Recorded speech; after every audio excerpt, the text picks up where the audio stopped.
దేవుని యందు విశ్వాసము, దేవుని వాక్యమందు ఆసక్తి, దేవుని యొక్క వాక్య సారాంశమును నేర్చుకోవాలనుకునే ఆ శ్రద్ధ కలిగిన వారందరికీ కూడా ప్రభువుని యేసుక్రీస్తు నామములో వందనములు.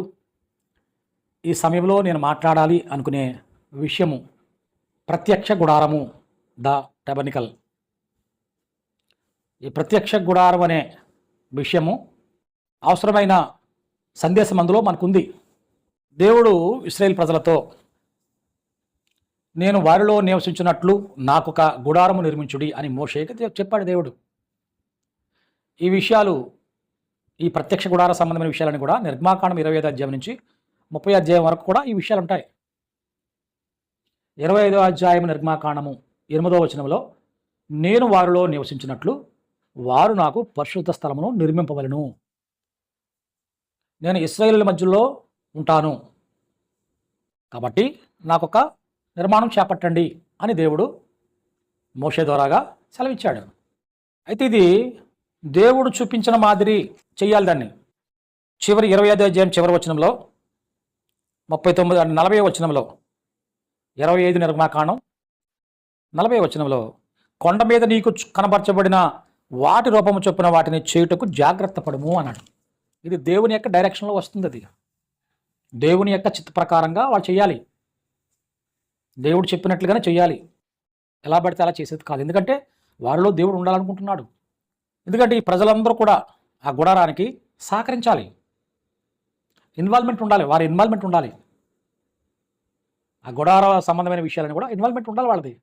అందుకే అక్కడ చెప్పబడిన ఏంటంటే 2వ వచనము, నాకు ప్రతిష్టార్పణము తీసుకునేరని ఇశ్రాయేలుతో చెప్పుము, మనఃపూర్వకముగా అర్పించు ప్రతి మనుషుని యొద్ద దాన్ని తీసుకోవాలి. ఏమేమి తీసుకోవాలో అక్కడ చెప్పాడు. అర్పణములు బంగారము, వెండి, ఇత్తడి, నీలము, ధూమ్ర, రక్తవర్ణములు, సన్నపనార, మేక వెంట్రుకలు, ఎరుపు రంగు వేసిన పొట్టేళ్ల తోళ్ళు, సముద్రవత్సల తోళ్ళు, తుమ్మకరలు, ప్రదీపనకు తైలము, అభిషేక తైలమునకు పరిమళ ద్రవ్యములు, ధూపమునకు సుగంధ సంభారములు, లేతపచ్చలు, ఏపోదు, పథకమునకు చెక్కు రత్నములు అనునవే. ఇది మెటీరియల్స్ ఇవి.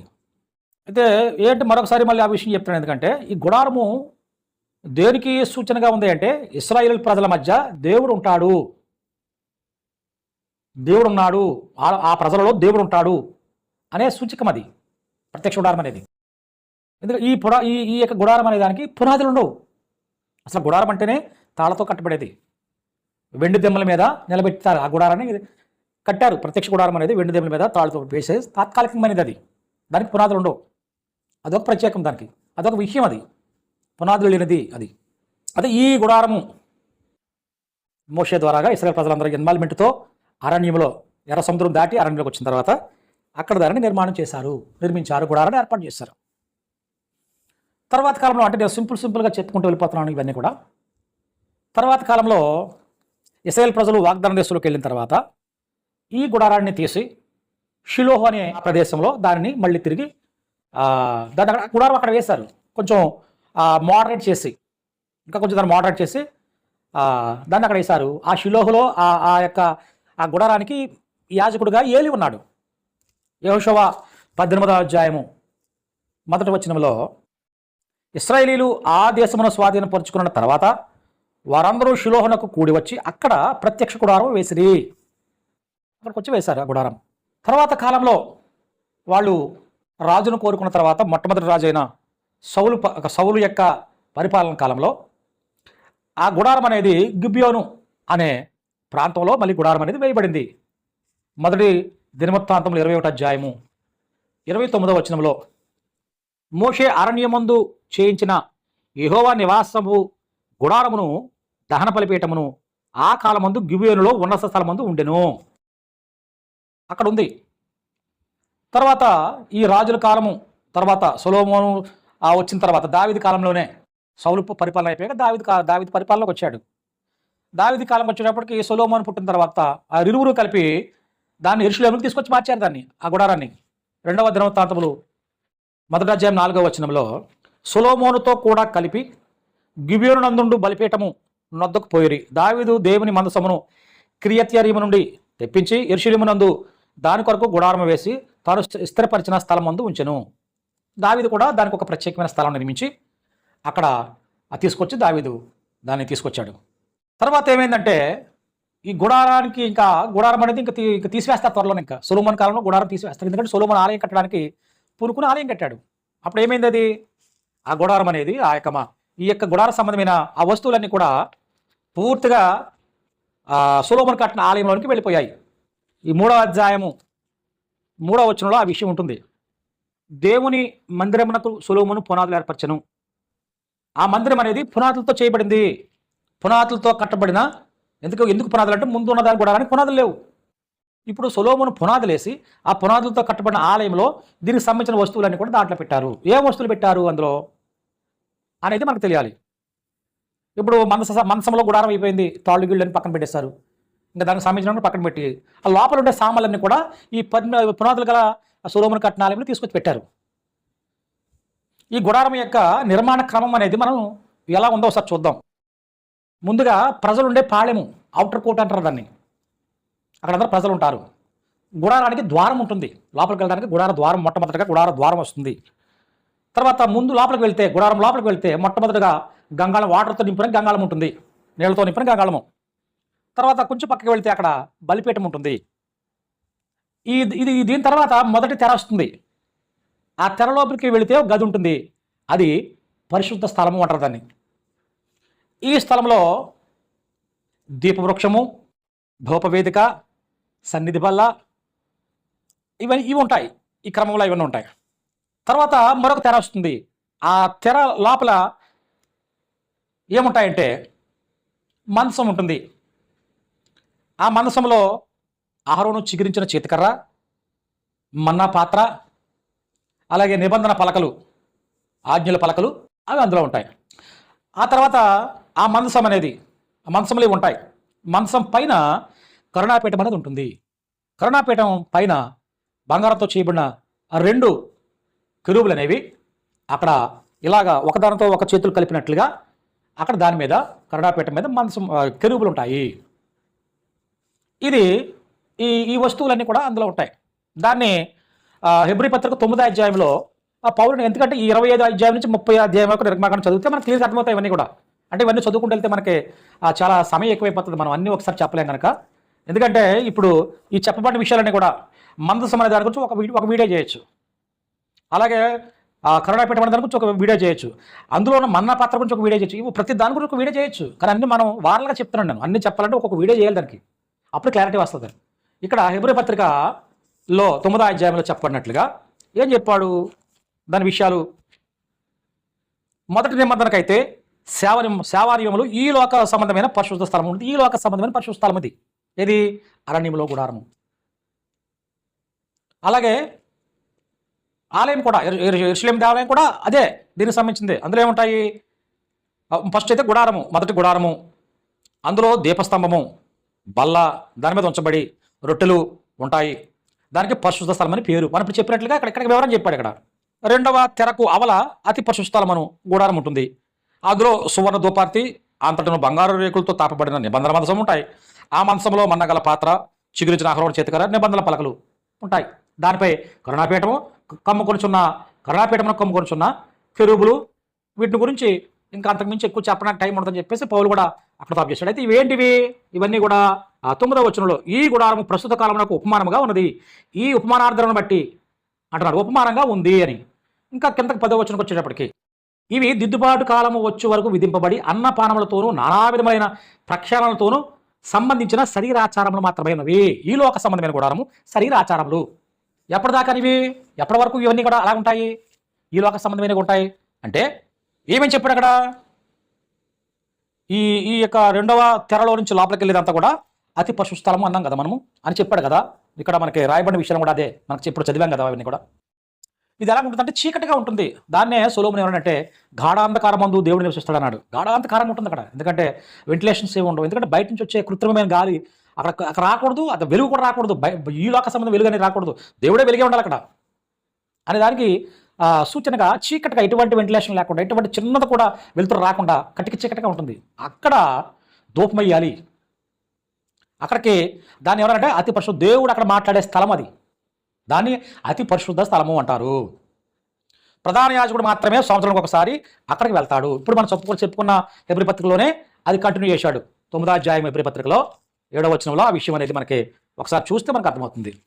7వ వచనము 9వ అధ్యాయం, సంవత్సరమునకు ఒకసారి మాత్రమే ప్రధాన యాజకుడు ఒక్కడే రక్తము చేత పట్టుకుని 2వ గుడారంలోనికి ప్రవేశించును. ఆ రక్తము తన కొరకు ప్రజల అజ్ఞానకృతముల కొరకు అర్పింపబడును. తన కొరకు ప్రజల యొక్క అపరాధముల కొరకు అర్పింపబడుతుంది. అది అక్కడ ఆహారం చేసే పని, సంవత్సరానికి ఒకసారి చేసే పని. అయితే ప్రధాన యాజకుడు అక్కడ దేవునితో మాట్లాడడం, మళ్ళీ తిరిగి వచ్చి ఈ వెయిట్ చేస్తుంటారు ప్రజలందరూ బయట, వాళ్ళందరినీ కూడా అక్కడ దేవుడు ఎలాంటి ఆశీర్వాదం దేవుళ్ళు ఇచ్చాడు ఇక్కడికి వచ్చి వాళ్ళకి ఆ విషయాలు చెప్పి వాళ్ళని ఆశీర్వదించడము అనే విషయం అనేది జరుగుతుంది. ఇది ఈ ప్రత్యక్ష గుడారం యొక్క విషయాల్లో జరిగే విషయాలు ఇవన్నీ కూడా. ఇందులో ఎందుకు ఈ యొక్క విషయాలు ఉన్నాయి, ఏంటి ఆ ఛాయారూపమైన సాదృశ్యాలు ఏంటి అనేది, ఇప్పుడు ఆ గుడారంలో ఉన్న విషయాలకి మనకి ఏంటి సంబంధం అని అంటే ఈ యొక్క కనెక్షన్ చెప్పడానికే ఈ ప్రత్యక్ష గుడారం అనేది ప్రాముఖ్యంగా ఉంది. ఏది దేవుడు వృధాగా చేయడు. చాలా జ్ఞానంతో భవిష్యత్ జ్ఞానాన్ని అనుసరించి దేవుడు ఆధ్యాత్మిక విషయాలుగా ఉండే విషయాన్ని ఆ ఛాయారూపం దాంట్లో చూపిస్తాడు దేవుడు. అవి ఏంటంటే మనం అనుకున్నాం కదా, అప్పుడు ఎలా నిర్మాణం చేయబడింది ఆ క్రమం చూసాం కదా. అయితే పాళెము అవుటర్ కోర్టు ప్రజలందరూ బయట ఉంటారు. ఈ గుడారము ద్వారం ఉంటుంది. ఈ ద్వారములో నుంచి ప్రధాన యాజకుడు అతి పరిశుద్ధ స్థలంలోకి వెళ్తాడు, అంటే దేవుని దగ్గరికి వెళ్తాడు. ఈ ద్వారము యేసుక్రీస్తు అంటే నేనే మార్గం అన్నాడు ఆయన. ఎక్కడికి? తండ్రి యొద్దకు. ఈ ద్వారము క్రీస్తుకు సాదృశ్యంగా ఉంది. ఆ దాంట్లోంచి వెళ్ళేవాడు కూడా, ఈ ప్రధాన యాజకుడు కూడా క్రీస్తుకు సాదృశ్యంగానే ఉన్నది. కాబట్టి అతి పరిశుద్ధలోకి దేవుని దగ్గరికి వెళ్ళే విధంగా అది ద్వారమైంది. నా ద్వారా తప్ప ఎవడనో తండ్రి యొద్దకు రాడు అన్నాడు యేసుప్రభువు. సరే, రెండవది ఏంటి? గంగాళము వాటర్తో ఉంటుంది. యాజకులు వచ్చి స్నానం చేస్తారు, స్నానం చేసి బట్టలు మార్చుకుంటారు అక్కడ. ఇది దేనికి సాదృశ్యంగా ఉందంటే నీటి మూలముగా జన్మించుట, అంటే నమ్మి బాప్తిసం పొందుట అనే దానికి సాదృశ్యం ఆ వాటర్. క్రీస్తులోనికి బాప్తిసం పొందినవాడు క్రీస్తును ధరించుకుంటాడు అనే దానికి సాదృశ్యం అది ఆ గంగాళం అనేది. తర్వాత బలిపీఠము. ఈ బలిపీఠం అనేది నువ్వు దేవునికి సజీవ యాగంగా సమర్పించుకునుట. రోమాపత్రిక 12వ అధ్యాయంలో ఆ విషయం ఉంటుంది. దానికి సాదృశ్యం బలిపీఠం. రోమాపత్రిక 12వ అధ్యాయంలో ఆ విషయం మనకి క్లియర్గా కనిపిస్తుంది, అంటే మనకు అర్థమవుతుంది సులువుగా. కాబట్టి సహోదరులారా, పరిశుద్ధమును దేవునికి అనుకూలమైన సజీవ యాగముగా మీ శరీరములను ఆయనకి సమర్పించుకున్నాడని దేవుని వాత్సల్యం బట్టి మిమ్మల్ని బతిమాలుకొనుచున్నాను. ఇట్టి సేవ మీకు యుక్తమైనది. ఇది నిన్ను నువ్వు అర్పించుకునేది, నిన్ను నువ్వు దేవునికి సమర్పించుకున్నట్టు అనే దానికి గుర్తుగా బలిపీఠం ఉంది. తర్వాత మొదటి తెర అనుకున్నాం కదా, పరిశుద్ధ స్థలము. అది దేనికి గుర్తుగా ఉంటుందంటే అందులో అది పరిశుద్ధ స్థలం అంటే దాంట్లో ఏముంటాయి? ఆ పరిశుద్ధ స్థలంలో ఆ పరిశుద్ధ స్థలం కూడా క్రీస్తుకు సాదృశ్యంగా ఉంది. అంటే బాప్తిసం పొందినవాడు క్రీస్తులోనికి వెళ్తాడు, క్రీస్తును ధరించుకుంటాడు. బాప్తిసం పొందిన తర్వాత అంటే గంగాళము ఆ నీటితో బాప్తిసం పొంది తను సమర్పించుకున్న తర్వాత తెరలోకి వెళ్ళే అవకాశం వస్తుంది. అంటే తెర లోపల పరిశుద్ధ స్థలం అంటే క్రీస్తులోనికి నీకు ప్రవేశం వస్తుంది. నమ్మి బాప్తిసం పొందాకే ఒక వ్యక్తికి క్రీస్తులోనికి ప్రవేశం వస్తుంది అనే దానికి గుర్తుగా ఆ పరిశుద్ధ స్థలం ఉన్నది. కాబట్టి అందులో ఏముంటాయి? దీపవృక్షము, ధూపవేది అంతా మనం చదివాం కదా. హెబ్రీ పత్రిక 9వ అధ్యాయం 1-5 వచనాలు మనం చదివాం ఇందాక మనం. దీపవృక్షము, ధూపవేదిక, సన్నిధి బల్ల ఉంటాయి. ఇవి దేనికి సాదృశ్యం మన జీవితాల్లో? ఇవి దేనికి సాదృశ్యంగా ఉన్నాయి? దీపవృక్షం అనేది వాక్యము. 119వ కీర్తన 105లో ఏముంటుంది? నా పాదములకు దీపము. చూడండి ఒకసారి దాన్ని చదువుదాం. చదివితే మనకి అది విషయం అనేది మనకి క్లియర్గా అర్థమవుతుంది. ఏముంది అక్కడ? నీ వాక్యము నా పాదములకు దీపమును, నా త్రోవలకు వెలుగునైనది. 119, 105లో చెప్పాడు కదా ఆ విషయాలు. అంటే దీపము అనేది వాక్యము, దీపవృక్షం అంటే వాక్యము. తర్వాత ధూపవేదిక, అదేంటి? ధూపం అనగా ప్రార్థనకు గుర్తు. 141వ కీర్తన 2వ వచనం అది. నా ప్రార్థన ధూపము వలెను, నేను చేతులెత్తుట సాయంకాల నైవేద్యం వలన నీ దృష్టికి అంగీకారం లగునుగాక అంటున్నాడు. ధూపం అంటే ప్రార్థన, వాక్యము, ప్రార్థన. తర్వాత సన్నిధి బల్ల, దాని మీద ఏముంటాయంటే రొట్టెలు ఉంటాయి, కాల్చబడిన రొట్టెలు, ద్రాక్షారసం ఉంటుంది. యాజకులు భుజించాలి, మార్చాలి, వారం వారం మార్చాలి. అట్లనే నెలకోసారి మార్చడం, సంవత్సరానికి ఒకసారి నెలకోసారి మార్చడం, వారం వారం మారుస్తారు. వారం వారం తినాలి వాళ్ళు రొట్టె ద్రాక్షారసం. ఇది క్రమం ఇది. కాబట్టి ఇక్కడ ఏమంటే ఇక్కడ నమ్మి బాప్తిసం పొందిన తర్వాత క్రీస్తులోనికి నీకు పరిశుద్ధ స్థలంలో ప్రవేశం వచ్చిన తర్వాత నువ్వు చేసే పని ఏంటంటే వాక్యం చదవాలి, ప్రార్థన చేయాలి, ప్రభు యొక్క శరీరాన్ని రక్తాన్ని జీవాహారంగా జీవజలంగా నువ్వు స్వీకరించాలి, తీసుకోవాలి, భుజించి పానం చేయాలి అనే దానికి గుర్తుగా విషయాలు ఉన్నాయి. అయితే రెండవ తెర లోపల అతి పరిశుద్ధ స్థలము, అక్కడ ఏముంటాయి? మనం ఇందా చదువుకున్నాం కదా, మందసము. మందసం అనేది దేవుని యొక్క బల సూచకానికి గుర్తుగా ఉంది అది. ఎందుకంటే చాలా సందర్భాల్లో ఆ మందసాన్ని వాళ్ళు యుద్ధాలకు వచ్చేటప్పటికి మందసాన్ని వాళ్ళు యుద్ధంలో తీసుకొచ్చేసారు. కొన్ని సందర్భాల్లో దేవుడు మనతో ఉన్నాడు, మన బలానికి సాదృశ్యం అనే దానికి గుర్తుగా ఆ మందసం ఉంది. దానిపైన కరుణాపీఠము, ఈ కరుణాపీఠం కూడా క్రీస్తుకు సాదృశ్యంగా ఉంది. దేవుడు ఆయనని కరుణాపీఠంగా బయలుపరిచాడు. దానిపైన కెరూబులు ఉంటాయి. ఈ కెరూబులు అనేవి సమాధానానికి గుర్తుగా ఉంటుంది. అంటే సహోదరుల యొక్క సహోదరత్వము. ఈ రెండు కెరూబులు ఇద్దరు సహోదరులకు గుర్తుగా ఉన్నాయి. అంటే ఇద్దరు సహోదరులు సమాధానంతో ఉండాలి. ఈ సమాధానం అనేది దేవుని యొక్క కరుణతో కలిపి ఉండాలి. దేవుని యొక్క దాని బేస్ మీద ఉండాలి. ఇవన్నీ కూడా మందసమైన బేస్ మీద. సహోదరుల ఐక్యత గుర్తు అన్నమాట, అదొక సాదృశ్యము. తర్వాత కెరూబులు అనేది దేవుని మహిమకు కూడా సాదృశ్యము. ప్రధాన యాజకుడు 7వ నెల 15వ దినాన్ని రక్తాన్ని పట్టుకొచ్చి అది అక్కడ ధూపం వేసిన తర్వాత ఆ బలిపీఠం దాని మీద వేసినప్పుడు ఆ కరుణాపీఠం మీద పడుతుంది. కరుణాపీఠం మీద ఎప్పుడైతే బ్లడ్ పడుతుందో, రక్తం పడిందో, వెంటనే దేవుని యొక్క వెలుగు వచ్చి అప్పుడు మాట్లాడతాడు. స్వరం వస్తుంది. స్వరం ద్వారాగా ఈ ప్రధాన యాజకునితో మాట్లాడతాడు దేవుడు. రక్తం పడాలి అక్కడ కరుణాపీఠం మీద, రక్త ప్రోక్షణ జరగాలి. అక్కడ రక్తంలో ప్రాణం ఉంటుంది. ఆ ప్రాణాన్ని బట్టి ప్రాణం అక్కడికి రావాలి. ఆ ప్రాణము దేనికి, ఆ ప్రాణము ఎవరిదంటే రక్తం దేనికి గుర్తుకుందంటే క్రీస్తు యొక్క ప్రాణానికి గుర్తుగా ఉంది. ఆయన రక్తానికి గుర్తుగా ఉంది. అది ఆయన రక్తమే విమోచించాలి. ఆయన రక్తం లేకుండా దేవుని యొక్క ప్రత్యక్షత రాదు అనే దానికి అతి పరిశుద్ధంలో జరిగే విషయాలు సాదృశ్యంగా ఉన్నాయి, గుర్తుగా ఉన్నాయి ఇవన్నీ కూడా. కాబట్టి ఇక్కడ వరకు ఈ విషయాలు అనేవి జరుగుతున్నాయి. ప్రధాన యాజకుడు వెళ్ళాడు, అక్కడే ఉండిపోడు, తిరిగి మళ్ళీ వస్తాడు. అలాగే యేసుక్రీస్తు వారు చనిపోయినప్పుడు తెర చిరిగిపోయింది, తెరలేదు ఇంకా, అప్పుడు ఓపెన్ అయిపోయింది అంతా కూడా. ఇప్పుడు ఆయన అతి పరిశుద్ధ స్థలంలోకి, అనగా దేవుని ఎదుగు కుడిపార్శ్వన కూర్చోడానికి అక్కడ ఉన్నాడు. ఇప్పుడు మన ప్రధాన యాజకుడు అతి పరిశుద్ధమనే దేవుని సన్నిధికి వెళ్ళిపోయాడు, అక్కడే ఉన్నాడు. త్వరలో మళ్ళీ తిరిగి వస్తాడు. ఆహారం వచ్చినట్లుగా ఆయన తిరిగి వస్తాడు. ఇది నిజత్వము క్రీస్తునందు. మనం ఎదురు చూస్తున్నాం ఇప్పుడు ఆ యాజకుని కోసం. ఈ గుడారం అనేది ఎంత విషయం అనేది మనకు తెలియజేస్తుంది గుడారం అనేది. అందుకే ఈ గుడారం విషయాలు మనం తెలుసుకోవడం అనేది ప్రాముఖ్యమని చెప్పడం జరుగుతుంది. ఇక్కడతో ఈ విషయాలు అయిపోయినాయి. ఏంటివన్నీ? మనుషులు కల్పించిన కట్టడలు ఇవన్నీ కూడా అంతే కదా. గుడారం అనేది మనుషులు కట్టింది. అది నిర్మించింది ఏంటంటే తాత్కాలికమైన కట్టడం గుడారం అంటే అది. తర్వాత అరణ్యంలో ఇది ఉంది ఈ గుడారము. తర్వాత సొలొమోను కట్టాడు ఆలయము, అది పడగొట్టబడింది. నెహెమ్యా ఎజ్రా కాలంలో ఆ మరమ్మతులు చేశారు ఆలయానికి, అలా గోడ కట్టారు. తర్వాత క్రీస్తు కాలంలో హేరోదు కట్టిన ఆలయం కూడా యేసుప్రభు కాలంలో ఉంది. క్రీస్తు శకం 70లో అది కూడా తీసివేయబడింది. సొలొమోను కట్టిందేమో ఆ నెబుకద్నెజరు రాజు కాలంలో చెరలోకి వెళ్ళకమనిపోయి దాన్ని పూర్తిగా దున్నేసి అక్కడ యెరూషలేమును పూర్తిగా పాడు చేసి అన్ని కాల్ చేసి మొత్తం అన్ని పట్టిపోయాడు అక్కడికి ఆ కాలంలో. ఇవన్నీ పోని మొత్తం ఈ యొక్క చేతులతో చేయబడ్డవన్నీ కూడా పోయినాయి. ఇప్పుడు ఏం లేవు ఇవన్నీ. ఇప్పుడు ఆలయం లేదు, బలులు లేవు, ఏమీ లేవు. అయితే ఇప్పుడు ఏంటి? ఇప్పుడు ఏ వర్క్ జరుగుతుంది అనేది తెలుసుకోవాలి మనం. చివరిగా దాన్ని తెలుసుకుంటే మనకు క్లియర్ అయిపోతుంది. ఈ ప్రత్యక్ష గుడారం ఏంటో, అసలైన గుడారం ఏంటో అనేది మనకు అర్థమైపోతుంది. ఇదంతా కూడా ఛాయారూపకము 17వ అధ్యాయం. ఎందుకంటే ఆ ఆలయంలో ఉండడు, మనుషులు కట్టిన ఆలయంలో దేవుడు ఉండడు.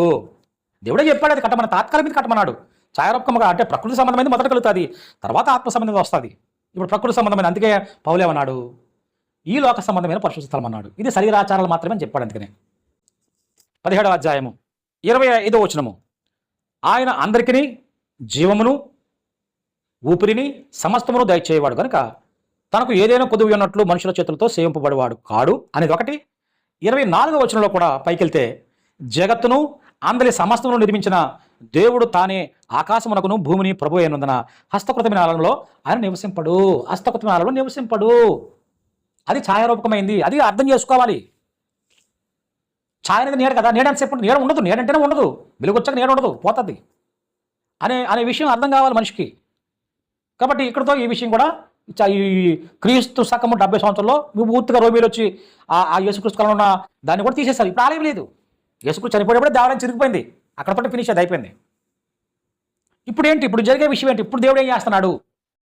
ఇలా ఇప్పుడు ఇది అంతా కూడా తీసేసాడు. ఇంకా ఇప్పుడు ఆలయం ఎలాంటి ఆలయం ఇది, ఇప్పుడు మనం జరుగుతున్న దేవుడు కట్టుతున్న ఆలయం ఎలాంటిది ఇప్పుడు అనేది మనం తెలుసుకోవాలి. అదేంటది? దేవుడు కట్టిన ఆలయము ఎవరంటే యేసుక్రీస్తు. ఆయన చెప్పాడు యోహాను సువార్త 2వ అధ్యాయము. దేవుడు కట్టే ఆలయం యేసుక్రీస్తు. యోహాను సువార్తలో చెప్పిన ఆ విషయాన్ని బట్టి మనం చూస్తున్నాం దాని యొక్క నిజత్వం అనేది ఎలా ఉందో మనం చూస్తాం. అప్పుడు ఆయన చెప్పాడు స్వయంగా, ఎవరనంటే 2వ అధ్యాయము 19వ వచనంలో, యేసు ఈ దేవాలయమును పడగొట్టుడి, 3 దినములలో దానిని లేపుదని వారితో చెప్పను. యూదులు ఈ దేవాలయం 46 సంవత్సరములు కట్టిదే, నీవు 3 దినములలోగా దాన్ని లేపుదువా అనేది. అయితే ఆయన తన శరీరమున దేవాలయం గురించి ఈ మాట చెప్పెను. ఆయన మృతులలో నుండి లేచిన తర్వాత ఆయన ఈ మాట చెప్పినని ఆయన శిష్యులు జ్ఞాపకం చేసుకున్నది. లేఖనమును యేసు చెప్పిన మాటలు నమ్మిరు. అది ఆయన శరీరం అనే ఆలయము, దేవుడు కట్టే ఆలయము. ఎందుకంటే ఇది పడగొట్టిన తర్వాత లేపబడ్డది కదా, దేవుడు లేపాడు ఆలయాన్ని. చూడండి మరి అపోస్తుల కార్యాల్లో ఆ విషయం రాయబడింది, ఎలా లేపాడో ఆలయం. యేసుక్రీస్తునే ఆ దేవాలయాన్ని ఎలా లేపాడో, 3వ దినం కదా యేసుక్రీస్తు వారు ఆయన పునరుద్ధరణ అయింది. ఆయన శరీరం అనే దేవాలయం అనేది ఎప్పుడు వచ్చింది బయటికి? 3వ రోజు కదా వచ్చింది. అప్పుడు వాళ్ళకి అర్థమైంది, 3 రోజుల తర్వాత కడతాను ఆలయం ఇదని చెప్పేసి వాళ్ళు అర్థం లేఖనాన్ని నమ్మారు, యేసుక్రీస్తు చెప్పిన మాటలు నమ్మారు. అలాగే నమ్మాలి మనం, లేఖనాన్ని నమ్మాలి, అక్కడ దాంట్లో ఉన్న విషయాన్ని నమ్మాలి. ఇక్కడ ఏమడుతుంది? 2వ అధ్యాయం అపోస్తుల కార్యాలు 32వ వచనంలో, ఈ యేసును దేవుడు లేపును, దీనికి మేమందరము సాక్షులు అన్నారు వాళ్ళు. అపోస్తులందరూ కూడా చెప్పారు దాన్ని, దేవుడు లేపిన ఆలయము యేసుక్రీస్తు. అది కాబట్టి ఈ ఆలయానికి పునాదులు ఉన్నాయి. ఇది దేవుడు కట్టే ఆలయము. సొలొమోను కట్టింది కానీ, ఎజ్రా నెహెమీయా కట్టింది కానీ, మోషే ద్వారా జరిగింది కానీ అది కాదు. ఇంకది ఇప్పుడు జరిగే ఆలయం అనేది యేసుక్రీస్తు అనే శరీరము. ఆయన శరీరం ఎవరంటే సంఘము. ఆయన సంఘము కలిపి దేవాలయము. ఈ ఆలయంలో దేవుడు సదాకాలం ఉంటాడు. అది నిజమైన ఆలయము. ఎఫెసీ పత్రిక 2వ అధ్యాయము 20వ వచనంలో ఏముంది అక్కడ? యేసుక్రీస్తే ముఖ్యమైన మూలరాయి అయి ఉండగా అపోస్తులను ప్రవక్తలను వేసిన పునాది మీద మీరు కట్టబడినారు. ప్రతి కట్టడము ఆయనలో చక్కగా అమర్చబడి ప్రభునందు పరిశుద్ధమైన దేవాలయం ఒకటకు వృద్ధి పొందుతున్నది.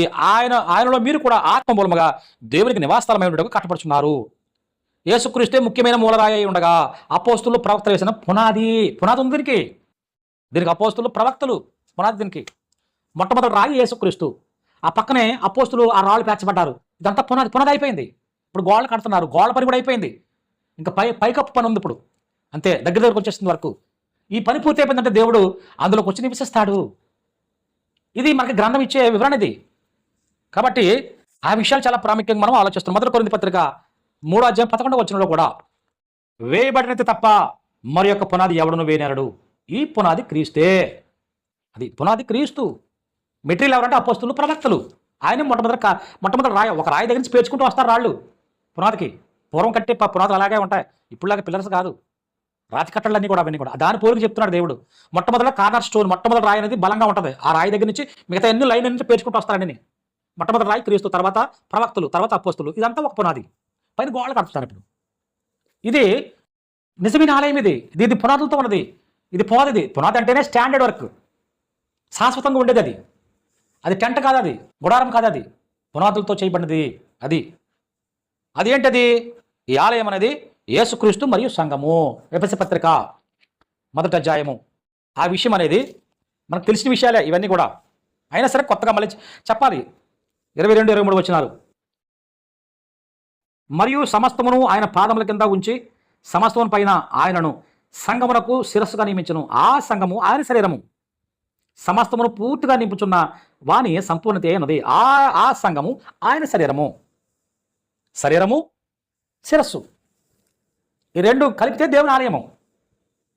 అది మనం లేకుండా దేవుని ఆలయం ఉండదు. యేసుక్రీస్తు మనం కలిపితే సంపూర్ణమైన క్రీస్తు. అందులో అది దేవుడు నిర్మాణం చేస్తున్న దేవుని ఆలయం ఇది. మనము యేసుక్రీస్తు మనము కలిపి దేవుని ఆలయము. ఆ విషయం చాలా జాగ్రత్తగా గుర్తుపెట్టుకోవాలి. తర్వాత హెబ్రీ పత్రికలో దానికి గురించిన యాజకత్వం అనేది గురించి రాయబడింది. ఎందుకంటే ఆలయానికి యాజకత్వం కావాలి కదా, దానికి యాజకుడు రాజు కూడా ఆయనే ఉండాలి, యేసుక్రీస్తే ఉండాలి దానికి, ఆ ఆలయానికి. ఎందుకంటే ఈ పునరుద్ధానం అయిన తర్వాత అక్షయమైన శరీరం కలిగిన యాజకుడు ఈయన మెల్కీసెదెకు క్రమంలో. మెల్కీసెదెకు అనే దాని గురించి కూడా ఒక వీడియో మాట్లాడచ్చు, చాలా చక్కగా దాని గురించి వివరణ చేయొచ్చు. ఆ యాజకత్వానికి ఎలా సరిపోతాడు ఆయన. కాబట్టి ఇప్పుడు సబ్జెక్ట్ మనకు అది కాదు. కాబట్టి ఇక్కడ ఏంటంటే చెప్పబడిన విషయం 8వ అధ్యాయం 2వ వచనంలో, మనకు అట్టి ప్రధాన యాజకుడు ఒకడు ఉన్నాడు, ఆయన పరిశుద్ధాలయమునకు అనగా మనుషుడు కాక ప్రభువే స్థాపించిన నిజమైన గుడారమునకు పరిచారకుడై ఉండి పరలోకమందు మహామహుని సింహాసనం కుడిపార్శ్వన కూర్చుని ఉన్నాడు. ఇప్పుడు యాజకుడు దేవునికి నరులకు మధ్యవర్తి, మీడియాటర్. ఇశ్రాయేలు ప్రజలకు దేవునికి ఎలాగైతే మధ్యవర్తిగా ప్రధాన యాజకుడు అహరోను పనిచేశాడు, అలాగే యేసుక్రీస్తు. ఈ యాజకత్వం అనేది మెల్కీసెదెకుకు సంబంధించిన యాజకత్వము. మళ్ళీ ఇది ఎక్స్టెన్షన్ అయిపోతుంది ఈ విషయాలు మళ్ళీ చెప్పుకుంటే. అది ఒక ప్రత్యేకంగా చెప్పాలి, అప్పుడు అర్థమవుతుంది మెల్కీసెదెకు యాజకత్వం యేసుక్రీస్తులో ఎలా సరిపోతుంది అనే విషయం. తర్వాత దేవుని చిత్తం అయితే దాని గురించి ఒక విషయం మాట్లాడడానికి అవకాశం ఉంటుంది, దేవుని చిత్తం. ఎందుకంటే ఇక్కడ చెప్పబడిన విషయం ఏంటంటే మనుషుల చేత కాక ప్రభువే స్థాపించిన గుడారం. అది మనుషుల చేత కాదు, దేవుడు ఆయన లేపాడు, కట్టబడి దేవుడు ఆయన మూడో దినాన్ని ఆ దేవుని ఆయన ఆలయాన్ని తిరిగి ఆయన బిల్డ్ చేశాడు, ఆయన తిరిగి కట్టుకున్నాడు, లేపాడు గుడారాన్ని. అది 7వ అధ్యాయం 12వ వచనంలో హెబ్రీ పత్రిక, ఇది కాక యాజకులు మార్చబడిన ఎడల ఆవశ్యకంగా యాజక ధర్మం సహా మారిపోతుంది. ఇప్పుడు యాజకుడు మారిపోయాడు, అహరోను యాజకత్వం కాదు, ఆ గుడారం కాదు. సొలొమోను ఆలయానికి కూడా అహరోను యాజకత్వమే. కానీ ఈ దేవుడు కట్టే ఈ యొక్క ఆలయానికి యాజకుడు ఆ యొక్క ఆ లేవి యాజకత్వంగా ఉండదు. ఇది యేసుక్రీస్తు వారు ప్రత్యేకమైన, ఇది ఆత్మ సంబంధమైన యాజకత్వం. అది ఎలా పోల్చి చెప్పబడిందంటే మొదటి పత్రిక 2వ అధ్యాయము 4-5 వచనాల్లో, 2వ అధ్యాయము 4-5 వచనాలు మొదటి పత్రిక. ఆ మనుషుల చేత విసర్జింపబడినను దేవుని దృష్టికి ఏర్పరచబడినది అమూల్యమును సజీవమైన రాయియగు ప్రభువునొద్దకు వచ్చిన వారే యేసుక్రీస్తు ద్వారా దేవునికి అనుకూలములకు ఆత్మ సంబంధమైన బలులు నర్పించుటకు పరిశుద్ధ యాజకులుగా ఉండునట్లు మీరును సజీవమైన రాళ్ల వలె ఉండి ఆత్మ సంబంధమైన మందిరముగా కట్టబడుచున్నారు. ఇది ఆత్మ సంబంధమైన మందిరం కట్టబడుతున్నాం. మనము సజీవమైన రాళ్ల వలె ఉన్నాం. ప్రభువుని ఎద్దుకు రావాలి, ఈ రాళ్ళని కూడా అక్కడి నుంచే పేర్చుకుని రావాలి. పునాది అయితే అయిపోయింది, ఇప్పుడు పైకప్పు జరగాలి, పూర్తిగా ఫినిష్ అవ్వాలి. ఫినిషింగ్లో ఉంది. ఇప్పుడు ఆత్మ సంబంధ మందిరం దేవుడు నివసించడానికి దేవుడు కట్టుకునే మందిరం అనేది పూర్తయ్యే దశలో ఉంది. ఏ క్షణమైనా అది పూర్తి అయిపోతుంది. ఇంకా చాలామంది రావాలి, చేర్చబడాలి ఈ ఆలయంలోనికి. అందుకే దేవుడు దీర్ఘశాతం వహిస్తున్నాడు. చాలామంది రావాలి, ఏ ఒక్కరు నశించిపోకూడదు. చాలామంది ఈ ఆలయంలోకి రావాలి. ఈ ఆలయంలోకి వచ్చిన తర్వాత అప్పుడు ఆ ఆలయ నిర్మాణం అనేది సంపూర్ణమవుతుంది. ఆలయం కట్టబడిన తర్వాత ఆ ఆలయంలో దేవుడు నివసించడానికి వస్తాడు. కాబట్టి దాన్ని ఏమన్నారంటే అది ఆత్మ సంబంధమైన మందిరము, దేవుడు నివసించే స్థలము. ఆ విధంగా దేవుడు ప్రకృతి సంబంధమైన దాన్ని, అంటే ఈ లోక సంబంధమైన విషయాలు ఛాయారూపకంగా చూపించి ఎక్కడ దాకా అరణ్యంలో గుడారం దగ్గర నుంచి క్రీస్తు శకం 70వ సంవత్సరంలో అది రోమీల చేత పూర్తిగా కొలాప్స్ చేయబడిన తర్వాత, పూర్తిగా ఆ యొక్క ఆలయం తీసివేయ వరకు కూడా ఇదంతా కూడా ఛాయారూపకమైన గుడారం, మనుషుల చేత కట్టబడింది. దాంట్లో దేవుడు ఉండడు. దేవుని ఆలయం ఎవరంటే సంఘము, యేసుక్రీస్తు, ఇద్దరు కలిపి దేవుని ఆలయం.